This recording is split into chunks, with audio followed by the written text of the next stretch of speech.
الحمدللہ وکفا وسلام علی عبادہ الذین اصطفیٰ اما بعد۔ اللہ تعالیٰ کی توفیق سے ایک بالکل ناقابل ذکر اور اگر آپ اس کے وجود کو عدم سے تعبیر کریں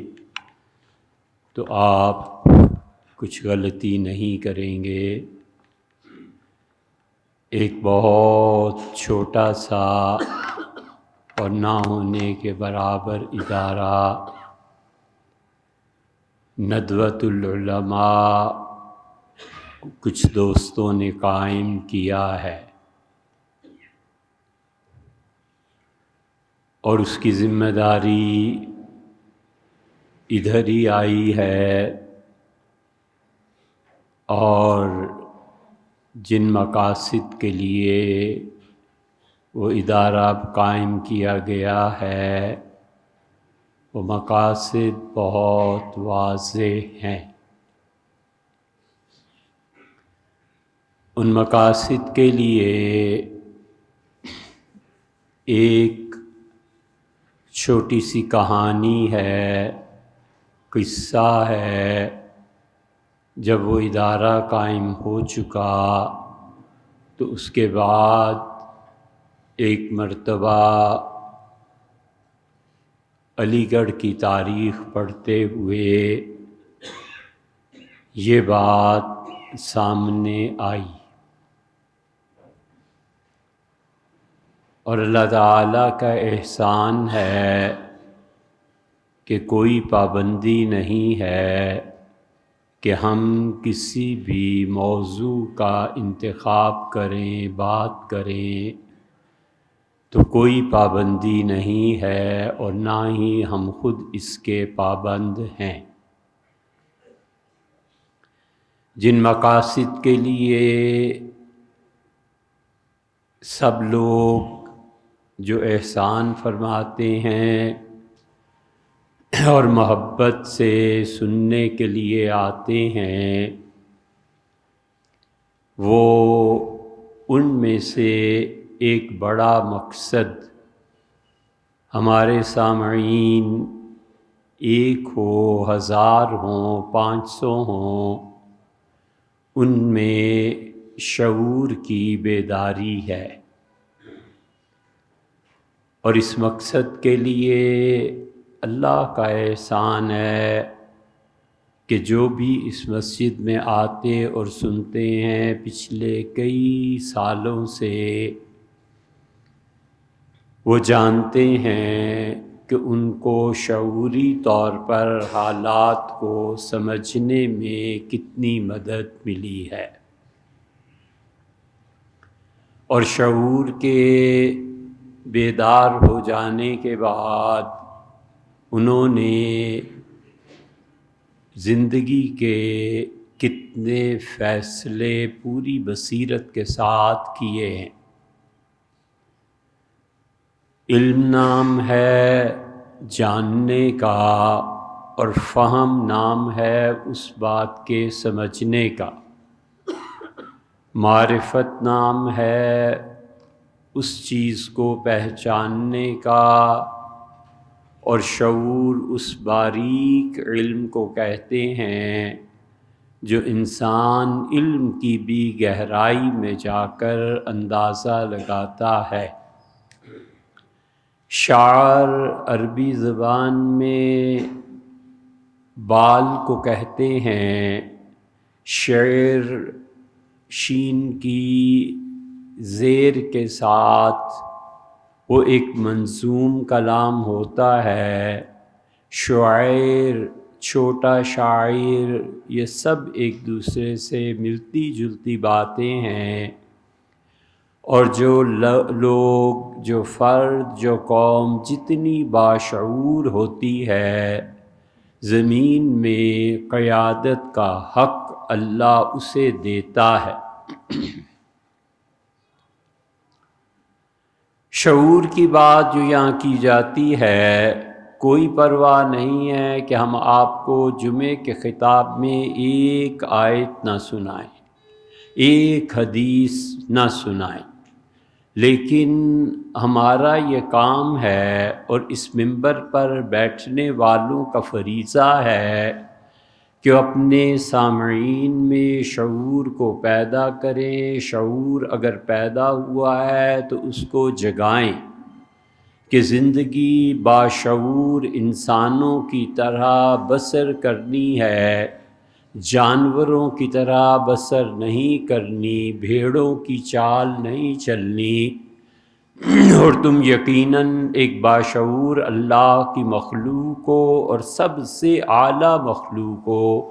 جس سے فیصلہ کرنا ہے کہ ہم کس طرح زندگی گزاریں گے۔ ان باشعور لوگوں کی مثال فرانس ہے، ان باشعور لوگوں کی مثال فرانس کے بعد وہ ہے ہالینڈ ہے، ان باشعور لوگوں کی مثال سوئٹزرلینڈ ہے۔ مثلاً ان کے ہاں ہمیشہ 1950 تک بھی جتنا بھی کیمیکل کا دور آیا اور جتنا بھی دور آیا اور فیکٹریز قائم ہوئیں، وہ لوگ ان فیکٹریز سے جو کچھ بھی نکلتا تھا اسے چشموں اور دریاؤں میں ڈال دیتے تھے۔ پھر ان میں ایک باشعور آدمی پیدا ہوا اور اس نے اپنی حکومت سے کہا کہ مچھلیاں مر رہی ہیں، یہ آپ لوگ کیا کر رہے ہیں؟ تو ہوتے ہوتے انہوں نے 50-60 سال محنت کر کے اپنی جتنی بھی فیکٹریز اور گھروں کی مختلف چیزیں اس جاری اور پاک پانی میں آتی تھیں، انہوں نے بند کیا، اور آج دنیا کی بہترین جھیلیں سوئٹزرلینڈ میں اور وہاں پائی جاتی ہیں، لوگ دیکھنے جاتے ہیں۔ باشعور قوموں کے فیصلے ایسے ہوتے ہیں۔ چنانچہ سر سید نے علی گڑھ کی بنیاد رکھی اور اللہ تعالیٰ نے انہیں ایک بیٹا عنایت فرمایا۔ ان کے بیٹے کا نام تھا محمود، اور محمود نے تعلیم حاصل کی۔ پھر سر سید نے انہیں انگلینڈ بھیجا اپنے بچے کو پڑھنے کے لیے، اور جب وہ واپس آئے تو جسٹس کے عہدے پر فائز ہوئے۔ تدریجاً ان کی ترقی ہوتی چلی گئی اور بہت علم اللہ نے انہیں دیا تھا، اور پھر اللہ نے انہیں بھی ایک بیٹا دیا، اور وہ بیٹا جب 4 سال کا ہوا تو ہندوستان میں رواج یہ تھا کہ 4 سال 4 مہینے 4 دن کا جب بچہ ہوتا تھا تو پھر اس کے لیے ایک رسم، ایک تقریب منعقد کرتے تھے۔ سر سید کا یہ واحد پوتا تھا اور بڑی خوشی ہوئی سب کو، تو سر سید نے اس مدت کے پورے ہو جانے کے دن ایک تقریب منعقد کی اور اپنے پوتے کے لیے بہت سے لوگوں کی دعوت کی، اور اس میں انہوں نے اس بچے کا نام تجویز کیا اور کہا کہ میرے بیٹے کا نام مسعود ہے، یعنی خوشخبری کی چیز۔ مسعود، سعد، سعید، یہ سارے ایک ہی طرح کے لفظ ہیں جو بنیادی طور پر سعادت کے معنی میں، نیکی کے معنی میں اور مبارک کے معنی میں استعمال ہوتے ہیں۔ اسعد بہت زیادہ مبارک، سعد بہت مبارک، سعید نیکی اور برکت، اور اسی طرح مسعود یہ بھی اسی سے نکلا ہوا ایک لفظ ہے۔ تو پوچھا لوگوں نے کہ آپ نے اپنے پوتے کا نام کیا رکھا؟ تو انہوں نے کہا میرے پوتے کا نام ہے مسعود۔ لوگ بہت خوش ہوئے، اور علی گڑھ میں کالج یونیورسٹی میں جو سر سید کے دوست تھے، غیر مسلم بھی، جرمن تھے، انگلینڈ کے لوگ تھے، اور انہوں نے ایک پوری لاٹ پیدا کی جو ہندوستان میں حکمران رہے۔ چنانچہ جب بٹوارا بھی ہوا تو علی گڑھ کے پڑھے ہوئے بہت اونچے عہدوں پر اور پاکستان میں جو بھی قیادت آئی وہ علی گڑھ کی قیادت تھی۔ یہ بنگلہ دیش اسی قیادت کا ایک کارنامہ ہے۔ بہرحال ایک موضوع ہے۔ تو سر سید نے جب کہا کہ میں نے پوتے کا نام محمود رکھا، تو ان کے ایک جرمن فرینڈ نے کہا کہ میرا نام راس ہے، اور جرمنی زبان میں اس وقت راس کا نام بڑے آدمی کے لیے رکھا جاتا تھا، تو انہوں نے کہا کہ میں اپنا نام اس کو دیتا ہوں۔ حضرت رسالت مآب صلی اللہ علیہ وسلم بھی ایسے کرتے تھے کہ اپنا نام عطا فرماتے تھے۔ چنانچہ حضرت ابوبکر رضی اللہ عنہ کے ہاں بیٹے جب پیدا ہوا بیٹا، تو وہ آخری حج تھا، اور حج کے سفر میں تو آپ نے لا کے حضور صلی اللہ علیہ وسلم کی گود میں ڈالا، تو آپ نے فرمایا کہ کس کا کیا نام ہے؟ تو حضرت ابوبکر رضی اللہ عنہ نے کہا کہ حضرت جو تجویز فرما دیں، تو آپ نے فرمایا سموہ باسمی، اس کا نام میرے نام پہ رکھو، یعنی محمد۔ تو بڑے لوگوں میں یہ ہوتا آیا ہے۔ تو سر سید نے کہا کہ اچھا میں اپنے پوتے کا نام سرراس مسعود رکھتا ہوں۔ سر تو خیر بعد میں آیا، جب انگریزوں نے انہیں خطاب دیا، بچے کا نام راس مسعود پایا، لیکن مسعود ہونے کے باوجود، نیک بخت ہونے کے باوجود، بس تقدیر ایسی تھی کہ ان کے والد کا انتقال ہوا، پھر دادا کا انتقال ہوا، اور بالکل ابھی نوعمر تھے کہ وہ یتیم ہو گئے، دادا سے بھی محروم، والد سے بھی محروم، لیکن لوگ قدردان تھے۔ صرف جب اس نے میٹرک کیا سرراس مسعود نے، تو انگریز گورنمنٹ نے اٹھایا اور کہا بچے تمام آپ کی تعلیم کے مصارف ہم برداشت کریں گے، جائیں اور انگلینڈ پڑھیں۔ میٹرک پاس بچہ 15-16 برس کا انگلینڈ گیا، اور انگلینڈ سے پھر اس نے بارٹ لا کیا، انگلینڈ سے وہ پڑھا اور بہت تعلیم حاصل کر کے جب وہ واپس آئے علی گڑھ، تو پٹنہ سے پیشکش آئی، اور پٹنہ میں سرراس مسعود کو بہت بڑی بڑی ذمہ داریوں سے نوازا گیا۔ وکالت چونکہ کر کے آئے تھے، اس لیے وہ وہاں پر وکالت بھی کرتے رہے، لیکن کچھ عرصے بعد انہیں احساس ہوا کہ یہ میرا میدان نہیں ہے۔ انہوں نے استعفیٰ دیا اور انہوں نے مقابلے کا امتحان، جو ہمارے ہاں CSS کہلاتا ہے، اس کو جوائن کیا، اور سول سروسز میں انہوں نے ٹاپ کیا، اور انگلینڈ کی حکومت برطانیہ بھانپ گئی کہ یہ بچہ جسے ہم نے پڑھایا ہے یہ بے پناہ صلاحیتیں رکھتا ہے۔ چنانچہ وہ پٹنہ سے انہیں لے لیا گیا،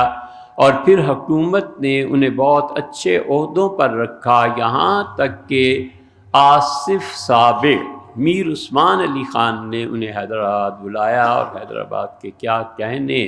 حیدرآباد کا نام آئے تو ہم اس کی تعریف کیے بغیر نہیں رہ سکتے۔ حیدرآباد کو اللہ سلامت رکھے۔ اب بھی اس وقت حیدرآباد میں تعلیم کا معیار بہت کم تھا، اور نواب آصف صابر میر عثمان علی خان نے بھانپ لیا، اور انہوں نے سرراس مسعود کو اٹھا لیا، اور انہیں دعوت دی کہ ان کے ہاں جائیں اور تعلیم کے لیے کام کریں۔ چنانچہ انہوں نے اس کی سوانے میں بڑے بڑے لوگوں نے اعتراف کیا ہے کہ سرراس مسعود جب حیدرآباد آئے تو راس مسعود کی تعلیم میں انٹرسٹ کی وجہ سے 7 گنا زیادہ اور 3 گنا زیادہ طلباء کی تعداد آنے لگی، اور حکومت برطانیہ قدردان تھی، دیکھ رہی تھی کہ راس مسعود تعلیم میں کتنا کام کر رہے ہیں، حتیٰ کہ ریاست حیدرآباد نے انہیں 1922 میں، وہاں 1922 سے بھی پہلے انہیں جاپان بھیجا اور کہا جاپان میں جاؤ، اور راس مسعود نے خود کہا کہ میں جاپان کے نظام تعلیم کا مطالعہ کرنا چاہتا ہوں کہ جاپانی دنیا میں تیزی سے بڑھ رہے ہیں، آخر اس کی وجہ کیا؟ راس مسعود کو بھیجا گیا اور ان کے لیے سارے بندوبست کیے گئے، اور ان کی تنخواہ اس زمانے میں 2000 روپے رکھی گئی۔ حیدرآبادی جو سکہ تھا کلدار، 2000 روپے انہیں ملتے تھے، اور ساری چیزیں فری تھیں، رہائش فری تھی، گاڑی فری تھی، ہر چیز فری تھی۔ اس بندے نے اپنے آپ کو تعلیم کے لیے گویا کہ وقف کر دیا، جاپان گئے اور جاپان کا نظام تعلیم دیکھ کر آئے، اور آ کر انہوں نے یہاں پہ جن چیزوں کی بنیاد رکھی ان میں سے ایک تھی، انہوں نے اپنی زندگی کا اکثر حصہ، پھر ان کی طبیعت خراب ہو گئی، پھر جرمنی چلے گئے علاج کے لیے، ایک لمبی مدت انہوں نے وہاں گزاری، انگلینڈ میں گزاری، جاپان میں گزاری، ان کی زندگی کا اکثر حصہ ہندوستان سے باہر صرف ہوا، لیکن انہوں نے آ کے ہندوستانی نظام تعلیم میں بنیادی طور پر ایک چیز کا مطالبہ کیا۔ انہوں نے کہا ہم اپنے بچوں کو اردو میں پڑھائیں گے، ہمارا بچہ پہلے انگلش سیکھے پھر انگریزوں کی چیزیں پڑھے، یہ بچے کا وقت برباد کرنا ہے۔ بچے کو اگر انگلش پڑھنی ہے، جاپانیز پڑھنی ہے، کوئی اور زبان پڑھنی ہے تو اسے چاہیے کہ وہ الگ سے پڑھے۔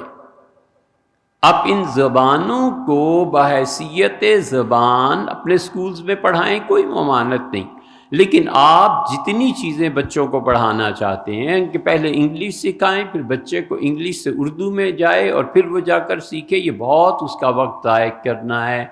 اس بات کو مان لیا گیا، اور میر عثمان علی صابر جو تھے انہوں نے عثمانیہ یونیورسٹی کی تجویز رکھی۔ میر عثمان علی نے کچھ بھی نہ کیا ہوتا، اور جو بھی اس کا کردار اور کچھ بھی تھا،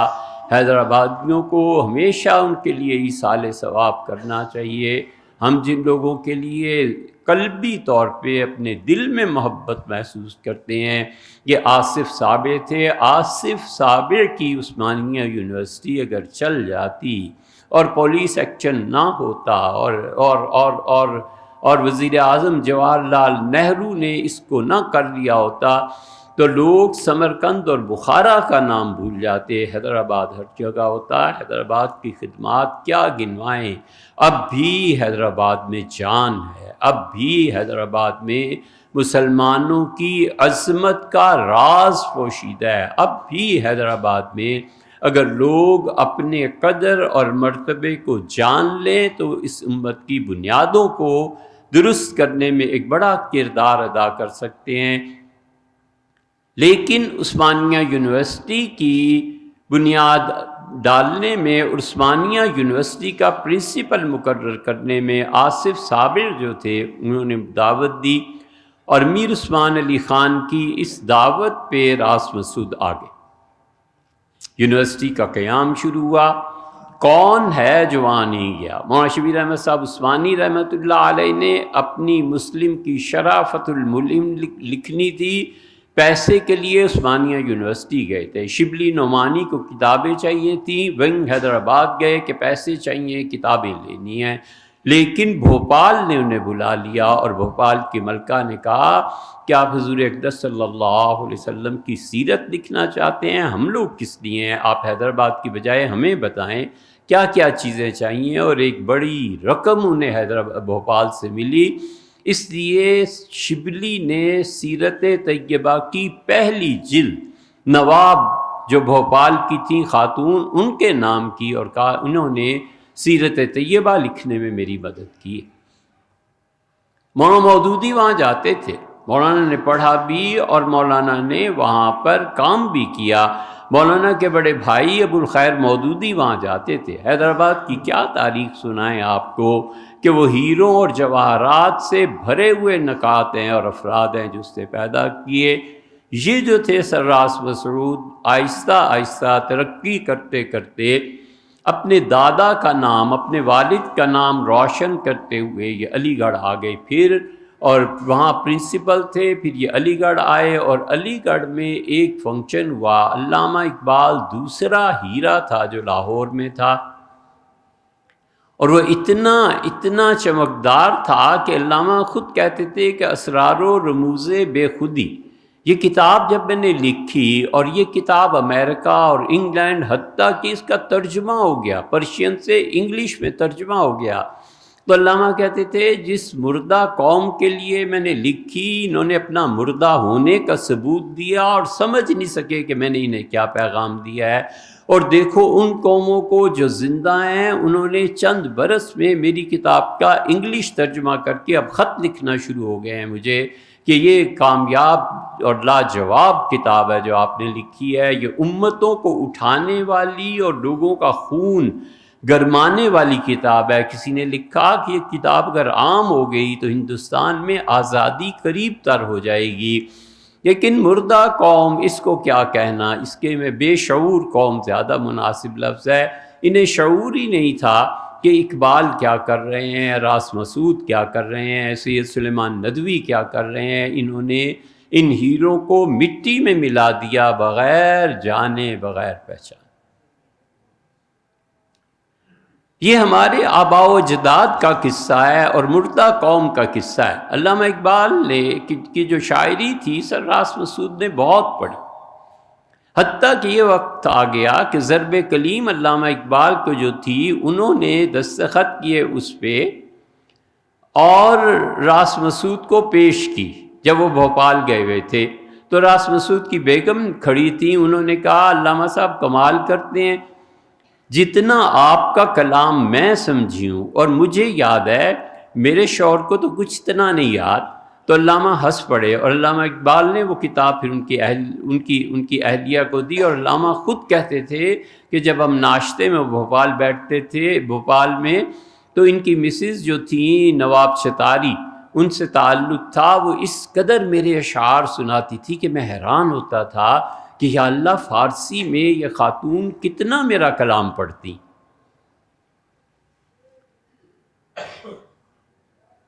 تو پتہ چلا کہ راس مسعود ہمیشہ علامہ کا کلام پڑھتے ہیں۔ علامہ اقبال بیمار ہو گئے، راس مسعود نے اصرار سے بلایا اور کہا کہ علامہ صاحب آپ یہاں آئیں بھوپال، ہم آپ کا علاج کراتے ہیں۔ چنانچہ وہ چلے گئے۔ یہ وہ دور تھا جب علامہ اقبال 50 سال کے زیادہ ہو گئے تھے۔ بدقسمتی اس قوم کی دیکھو، اور شرم حیا نہ آئی اس وقت کے لوگوں کو کہ علامہ اقبال نے لکھا، اخبار میں بھی اور اشتہار بھی دیا اور کہا کہ میں جتنے بھی میرے پاس کیسز آتے ہیں مہینے کی پہلی 10 تاریخوں میں لے لیا کرتا ہوں، اور سارا مہینہ کچہری جا کر اس کی وکالت سے پیسے آتے ہیں۔ اب میری عمر 50 سے زیادہ ہو گئی، اب میرا سے یہ کام نہیں ہوتا۔ میری اپیل ہے کہ اگر میری قوم 500 روپے ماہانہ مجھے دے دے تو میں کچہری سے جان چھڑاؤں اور آپ کی خدمت کروں۔ پورے ہندوستان میں یہ عقاب اور شاہین کی باتیں کرنے والا 500 روپے کا فقیر اور بھکاری ہو کے اخبار میں اشتہار دیا۔ حرام ہے جو اس قوم نے بھی کبھی کوئی کام کر کے دیا ہو۔ نظام حیدرآباد تک پہنچا تو انہوں نے کہا فوراً لکھو کہ ہم حاضر ہیں۔ بھوپال میں جب یہ آیا تو بھوپال کی جو امراء تھے انہوں نے کہا جی ہم حاضر ہیں، آپ کیا کرتے؟ سر راس مسعود نے 500 روپے علامہ اقبال کو بھجوائے تو علامہ نے لکھا کہ میں حیدرآباد کی مدد قبول کر چکا ہوں، اب میں پیسے جوڑ کے کیا کروں گا؟ تو راس مسعود نے کہا اقبال ایسی بات نہ کرو، اپنے بیٹے کا نمبر دو، تم چاہتے ہو جو تمہاری حالت ہوئی ہے فقر و فاقہ میں تمہارا بیٹا جاوید اقبال بھی ایسی ہی زندگی بسر کرے گا، اکاؤنٹ نمبر بھیجو ہم اس کو پیسے بھیجیں گے۔ راس مسعود اقبال، علامہ اقبال دونوں تقریباً ہم عمر تھے، دوست تھے، اور جب انہوں نے کثرت سے کلام علامہ اقبال کا چھپنے لگا حمایت الاسلام وغیرہ وغیرہ انجمنوں میں، تو انہوں نے اسے خوب پڑھا اور علامہ کو دعوت دی کہ آپ علی گڑھ آئیں۔ علامہ اقبال علی گڑھ پہنچے، یہ ان کی پہلی ملاقات تھی،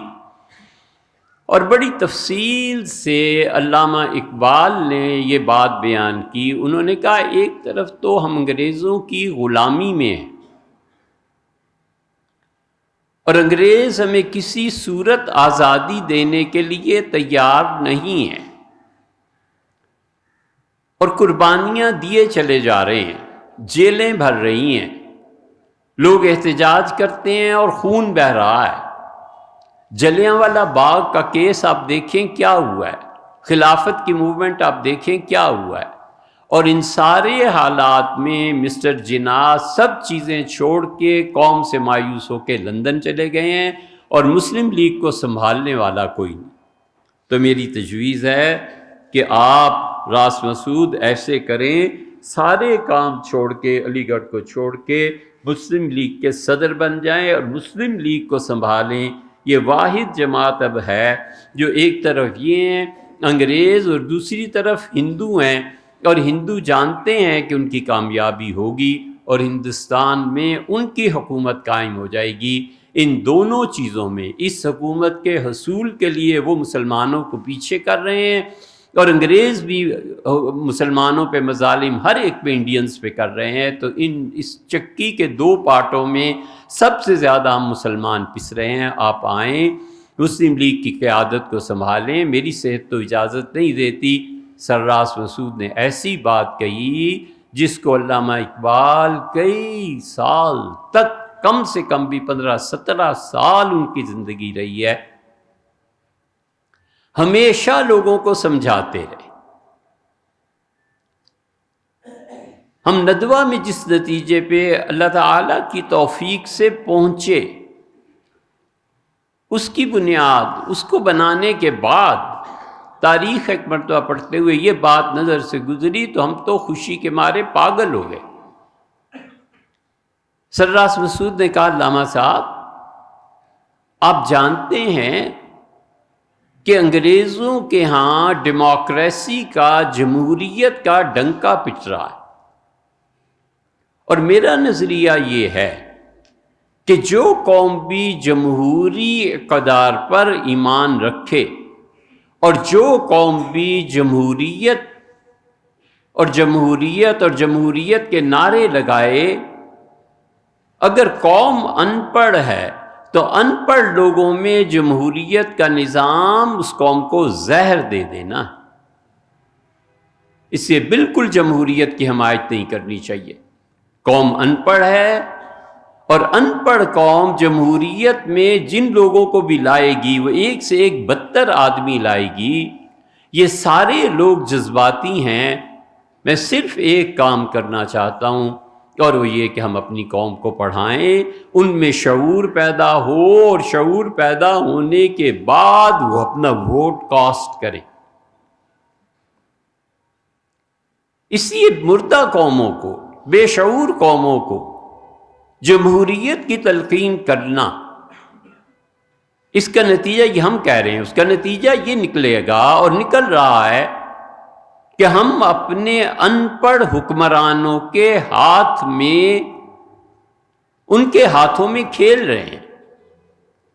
یہ سیاستدان ڈگڈگی بجاتے ہیں، آج ایک بات کہی کل اسی بات سے پھر گئے، آج ایک چیز کہی کل اسی بات سے پھر گئے، کل کے وہ مجاہدین تھے آج کے خارجی بن گئے، کل سپاہی صحابہ رضی اللہ عنہم تھے اور یہ تھا اور وہ تھا، آج سارے شیعہ مسلمان ہو گئے۔ ہم ان پڑھ ہیں، ہم ان کے ہاتھوں میں کھیل رہے ہیں، یہ ڈگڈگی بجاتے ہیں اور ہم بندروں کی طرح ناچتے ہیں ان کے نعروں کے پیچھے، اس لیے کہ ہم باشعور نہیں۔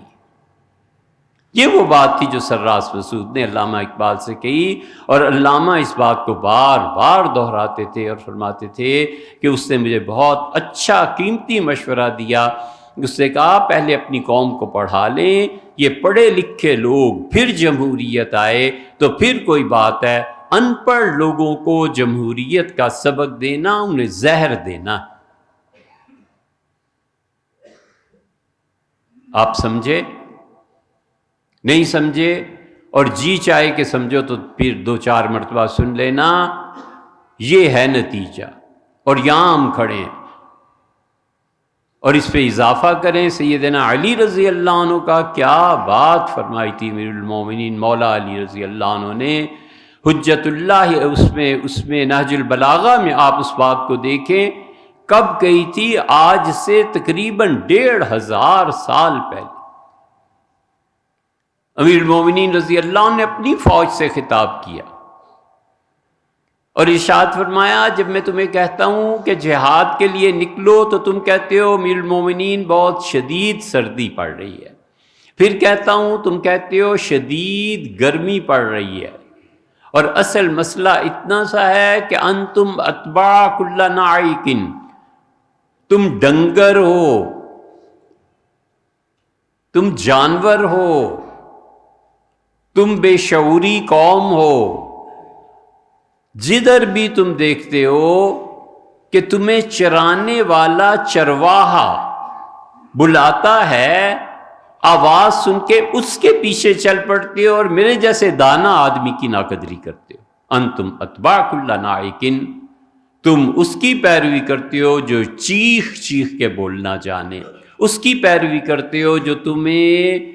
اپنی تقریر کے ذریعے متاثر کرے۔ انتم اتباع کل ناعق، اور میرے جیسے آدمی کی نہیں سنتے، اس کی سنتے ہو جو اس سے جیسے بھیڑیں ہوتی ہیں کہ جدھر چل پڑے سو چل پڑے۔ یہ امیر المومنین رضی اللہ عنہ کا قول بھی ملا لو اور سراس مسعود کی بات اور علامہ اقبال، ان تینوں کو ملاؤ تو اس نتیجے پہ پہنچیں گے ہم بھی کہ ڈگڈگی بجانے والے، جمہوریت کے سبق اور درس دینے والے، حالانکہ ان سے اوپر بھی کوئی قوت موجود ہے، سب جانتے ہیں، اور ہم ان کے پیچھے چلتے ہیں اور ان کی تعریف، اور اتنا ہی وقت جو ان کے پیچھے چلنے میں ہے، اگر ہم اپنے بچوں کو تعلیم دیں، ہم اپنے بچوں میں شعور پیدا کریں، ہم اپنے بچوں کو بتائیں کہ دنیا کیا ہے اور کیسے چلتی ہے، اور بیٹے کس طرح دھوکے دیے جاتے ہیں، تو شاید ان نتائج سے جو اب نکل رہے ہیں کہیں زیادہ بہتر نتائج پہ ہم پہنچیں۔